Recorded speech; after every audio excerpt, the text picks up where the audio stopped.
Hey, how's it going, everybody? The Strive here, and today I got an exciting topic for you all. Before we start, just letting you guys know I appreciate all your support. It means the world to me. And also, if you happen to be new to the channel, welcome to the Strive. I do all my videos barely scripted and such, so if you're looking for a guy who just blabbers on, I'm him. I enjoy speaking my opinion on the sports world, so I do everything I can not to be filtered, just because it's just more fun that way. But with all that said, I hope you all enjoy the video, and let's go ahead and get right into the topic. The Los Angeles Lakers. Oh my goodness. The Lakers, to me, have been a disappointment, and probably not only for me, but everybody else. The Lakers right now sit at the 7th seed in the Western Conference, and their record is 17-19. The Lakers previously lost to the Grizzlies 99-104. It is now their last 6 straight games. They are 1-5, and I don't think a lot of us expected this. I know, I kind of expected it in a way, but I didn't know it was going to be this bad. I mean, you can't really expect, Anthony Davis to be injured, stuff like that, and the virus has been pretty prevalent this season. So with all that said, it's been a pretty crazy year. I know back then, for me personally, when I was setting up my standings, I had the Lakers as the 4th seed predicted, and I really wanted to put them as the 6th seed, and I should have went with it. I was a little hesitant because everyone was putting them higher than what I was putting them. People were putting the Lakers at least top 3 seedings. I've seen people put them at 1, 2. Craziness, after the Russell Westbrook trade. And personally with me, I never thought the Russell Westbrook trade was that good personally, and it seems like it's kind of pan off in that way, but I feel like Russell Westbrook isn't truly the big negative here, and we'll get into that. But Westbrook, I feel like, has gotten so much hate, especially for this season. I personally, in my opinion, just watching the games and seeing what's happening, I don't think he's really the main negative with this team. He is a negative, he's not really I wouldn't say he's a positive, but he hasn't been the main issue, okay? He's a problem, but not the problem, So, I mean, let's start with that. Russell Westbrook, as I said, not really the biggest negative here. LeBron James, there's really nothing else to say about him. He's LeBron James. He's been playing great this season. The man he's putting up like 28, 8-8, like 28, 7-7. Like he's been ridiculous at the age of, and he just turned 37 years old. He's playing incredible. Like there's no complaints there. A lot of complaints in the media I've been seeing about LeBron is the media have been saying he isn't playing like he used to, as in he can't carry a team anymore, which I just think is pretty stupid. One of the main reasons he just can't carry a team is let's just be honest, the team around him is terrible, and the dude barely can get a rest. I mean, when we look at plus minus of this team, when LeBron is on the court, the Lakers are usually double digits in plus minus for the plus, and when he's off the court, they're like negative in double digits. So it really just cancels out when he's on and off the court. So there's that. And their defense is one of the worst in the league. Their offense is good enough, but their defense is just terrible, and that's why they keep losing these games and close games, or just giving up a high. They'll be up by 15. Next minute we know they lose by 8. That's just how it goes, and that's what the team does because their defense is so bad. It's just a fact. But when we look at the main positives, just LeBron's LeBron, and a few players, have been playing great. I love Austin Reeves. Dwight Howard's just Dwight Howard. Good role player. Malik Monk has been awesome. I'm a Hornets fan, so there's that. I mean, I'm not really I wasn't really that mad when he left. We already had so many guards. When I saw him leave for only like $2 million, I was like, all right, go ring chase. But he's been playing good. I wish they would start him more. And again, we'll get into that more, but I just feel like he's definitely one of the most valuable players on this team, and I Don't think he's getting enough love. But really, it comes down to this, the main negatives, and it's really, let's start off with the coaching, okay? I kind of lingered on it a little bit, but when it comes to coaching, you got Frank Vogel, and Frank Vogel has been a terrible coach this season, all right? It's just how it is, and being a defensive-minded head coach, you would think, the team would be good at defense, but they're not. And Frank Vogel, he's only good at defense, really, when it comes to coaching. His offense scheme and everything is terrible. Usually just leaves the offense to, another coach that runs the offense for him. But really, he's mainly only good at defense, and Lakers haven't been good at defense, by the way. I don't know if you guys have noticed, but as I keep saying, they have not been that good at playing defense. You could say it's the age, the coaching, whatever it is, they're just bad at defense. It's all those factors. It's an old team, the coach not doing so hot.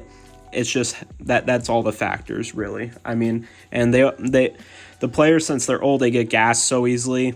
And by the time they get to the fourth quarter, they're already gassed, they're out of energy, and they're barely defending the other team at that point. So, and they also can't keep up. These players are more athletic now, and they're just getting they're getting wiped off the floor, really. So, there's that.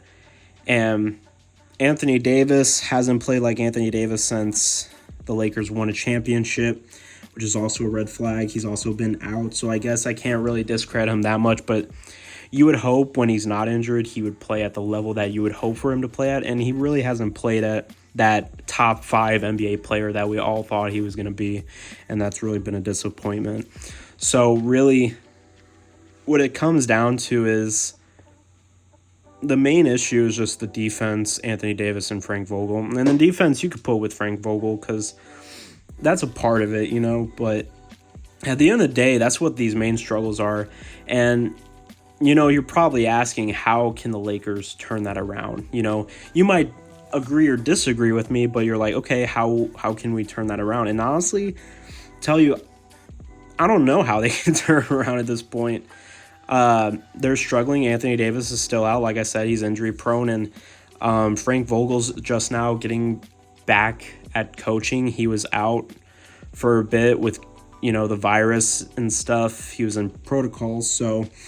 And even if he wasn't, it would still probably be bad. But the only way to really fix this, I feel like, is they don't have to get rid of Anthony Davis. You can't really help the injuries and stuff, but the defense in Frank Vogel, it's getting to a point where it's like, do we keep him, And if the Lakers do this for the rest of the season, you got to get rid of Frank Vogel at that point, because it's a nuisance, and you just can't really do anything at that point, And I mean, there's really nothing else to say. It's pretty basic. I mean, I know they versed the Portland Trailblazers on Friday, on December 31st, which is tomorrow. I'm making this video earlier, but I don't know what the outcome will be. I don't know what the outcome of the other games will be after that. They got a pretty easy, not really easy, but they have winnable games coming up, but we'll see.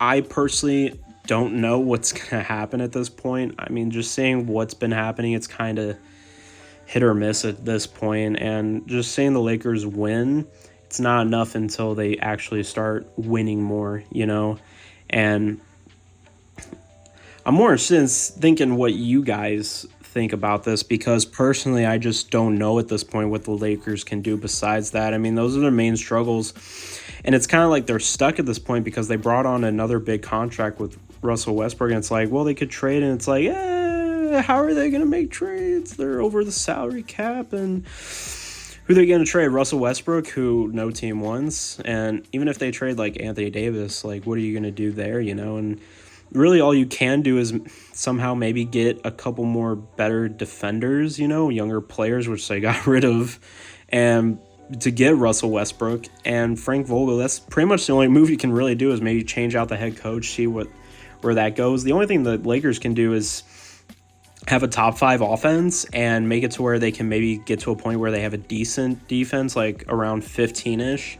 I remember that was the main stat when LeBron was on the Cavs in his last year in 2018. The Cavs were able to get to the finals because they were able to be like a top 3 offense in the league, but they were a 15-16 defense in the league. And that's what set them to get there. And it's possible, when you have a defense in the middle of the road and a top tier offense, you can still pull it off. And we even saw the Brooklyn Nets do that last season. They also had kind of the same thing. They were like the best offense in the league, but they were around like 15th, 14th in defense. And they were killing teams with it because they knew they could outscore them. They didn't have to really worry about defense as much. And you would think the Lakers would be able to do that, but it seems like it's even worse than that. And their defense is just not that good. And at that point, it's more of just the waiting game at this point. But they don't have much time left. They don't. And, when the All-Star break comes up, and which, by the way, it's coming up fast. It's in February. It's about to be, January here for me and everyone else. You guys are probably watching this video, and it's already the new year in 2022, and yet we all know by All-Star break, every team that has, a specific seeding, like let's say the Lakers are still the 7th seed, they're probably going to stay as the 7th seed. Most of the time when you get to the All-Star break, every team stays at the seeding that they were at the All-Star break. Now, you might see like the 8th seed change up once in a while if it's pretty close, but usually most of the time, every team that's at a specific seeding by the All-Star break stay the same. So, we'll see. The Lakers have to turn it up at this point. There's nothing else to really say at that point. They have to turn it up. And if they don't, then they might miss the playoffs. And I don't think LeBron's going to let this team miss the playoffs, but it's looking like they might. And that's really disappointing to see after all the hype and stuff that we saw. But, man, yeah, it's crazy. But other than that, there's really nothing else to say. I know I keep saying that, but there really isn't. It's pretty basic, when you bring it down to it. But, yeah, if you guys enjoyed the video, I appreciate you all, and I hope you all have a good rest of your day, and happy holidays to all of you. And I'll see you guys next time. Peace.